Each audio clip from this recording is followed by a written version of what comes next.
Everyone, I have a rather interesting game for you today. It's not interesting because I'm playing a fun card deck. In fact, this is a boring old Titan Modernism. This is fun because my opponent is a rather good player. Rather good is an understatement. He made it to the Steam Hack Top 4 League, and he's playing Valencia. A very similar Valencia to mine, as I soon will realize when he's running SMCs. Yes, that is a very scary Valencia. Let's see how I deal with this. So my opening hand is basically lousy, complete crap. Yeah, Chimeras are bad central ice. NAPD is a horrible agenda in this matchup, and Mark Yeo is useless without the first early hostile. So I mulligan into a very good hand. This is one of the best hands you can ask for. Hedge Fund to restructure is available early, and all the cheap and the run ice for centrals. And I draw into a hostile takeover, which I would score against almost every other runner. Not today. Actually, I wouldn't score against any runner, actually. With 2 and a run ice and a hedge fund in my hand, the play is obvious. Play the hedge fund and both central ice. You can guarantee that you will get to play a restructure next turn because your ice costs a total of 1 credit to rest. So I draw into another restructure. So this is an absolutely amazing opening hand. Without needing to score the hostile takeover, I can bounce up to 15 credits, which is really amazing. I don't want to score hostile takeover because he might be running Vigil and Itinerant Protesters, which I don't want to fuel. So here I attempt to bait a remote run by playing the Jackson into the remote, guarded by a single ice.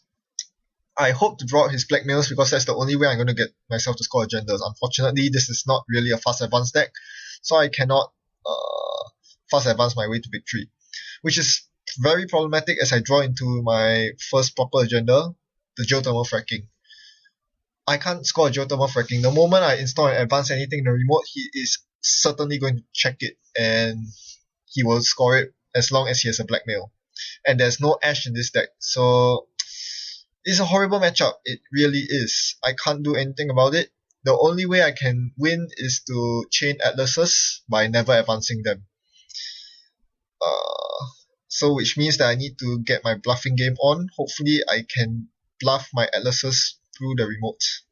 It's not going to be easy. Definitely not. So here I realize that he's playing the SMC variant of Valencia, and yes, that is really scary because he can tutor anything for the occasion. So here I ice up HQ, not because there are agendas in there. In fact, I've been trying to dig for my Atlases, but I haven't found a single Atlas yet. Finally here I find an Atlas. That's exactly what I'm looking for. The reason why I'm icing up HQ is because he's amassing a huge amount of money. There's 15 credits on K. Jones and he has 13. I suspect that he might be playing a Vamp deck. And SMC will guarantee you access in HQ. And most people don't really expect a Count Siphon in Valencia. So I think a Vamp deck is actually pretty strong if you can match or even exceed the Corpse economy. Vamp the Corp to 0, then go haywire on their R&D. And you don't even need blackmails to check remotes at that rate. So we'll see.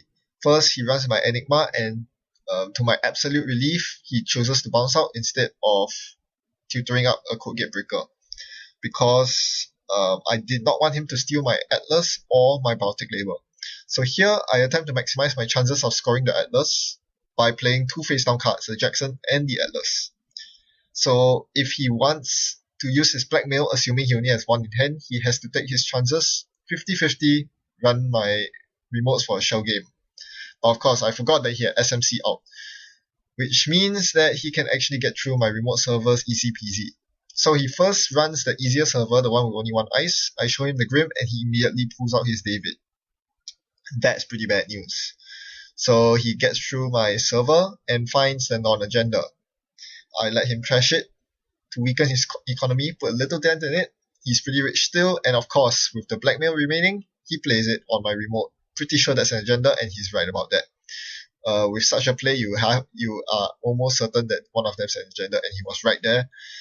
That was very crippling. I really needed that Atlas. So now I really don't know what I can do. Maybe score out the hostile? I don't know. I have 3 hostiles in deck, but scoring it against Valencia is probably a horrible idea. In the meantime, the Enigma of my HQ is rotted away, so I'm in huge trouble now. All 3 cards in HQ are absolutely valuable. I want all 3 of them.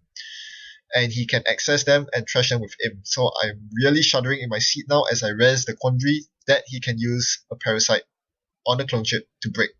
Thankfully, he bounces out instead going for R&D. So here I happily res my architect, one that he cannot parasite down, forcing him to bring out his mimic through clone chip SMC. So once again, just like prepaid kit, clone chip SMC is absolutely powerful. It basically saved him there from an architect firing off, and I could only stop him dead cold with an ice wall, nothing much else, and a parasite goes on the ice wall. So what happens when parasites go on ice wall? Yeah, there's only one thing that can happen. You advance the ice wall. I cannot afford to let the ice wall die because I have no other ice in my hand to replace it, and if it dies, he can run through R&D for free because I have 2 bad pup. I gain 1 while resing the Grim. So yeah, I have no choice here. If I let the Icefall die, he can run R&D for free, which means that he can simply install Keyhole or Medium, which I'm pretty sure he has found by now, and basically rip my R&D to shreds. So now the game is all about keeping R&D alive while trying to sneak an agenda out somehow. I have no idea how. Taxing his SMCs and clone chips seems to be the only way. I draw into another geothermal fracking, very, very undesirable agenda here. Seeing that most of my early burst credits have been used up, I'm just going to score this hostile takeover. So yes, it was probably a mistake not to use the first biotic labor on the Atlas that I drew. I think I should have changed my game plan at that point to just fast advance out of hand, use biotic labor, and then fire Jackson off to reshuffle biotic labor. I think that was my only shot at winning, playing the pure fast advance game. Yeah, in retrospect, that would have been a very good idea. I didn't want to do that because I wanted to save the biotic labor for the final agenda that would win me the game, but clearly I should have adapted to my strategy against his blackmails, which I basically have no answer for. I did have an answer. It's called Fast Advance. Fast Advance is a very effective solution against blackmail, as is Elizabeth Mills and Executive Bootcamps, but I don't pack either of the E cards, so I should have Fast Advance. In the meantime, I clear virus counters because, as I said, it is absolutely paramount that my Icefall remains alive. I could advance the Icefall, but I chose to purge instead because there was a live imp out. I wanted to clear the imp. Cannot afford to let my Scorched Earth get trash, and certainly not the biotic labor. In the meantime, the snare starts clogging up my hand, which is pretty nice. Hopefully he runs my hand and gets a huge shock. Or snare, rather. Once again, I draw into the undesirable geothermal fracking. I really don't want to see this agenda. Oh, it's making me sick as I stare at it. Why can't you be a 3-2? Why? And in the meantime, he brings me more bad news. Just like my Valencia deck, he doesn't run Vigil. He's running Grimoire. Grimoire is super scary because he can, tutor out parasites that start at 1. This means that I need to be on the ball with the parasite on Ice Wall, because if he brings out a parasite, he can insta-kill it. If he brings out another copy of parasite, rather. So here, the only thing I can do is to try to score the geothermal, at least bait him into using an SMC or clone chip into the remote. I know that full well that he can easily break through it, but hopefully it looks like such an obvious bait that he will take it.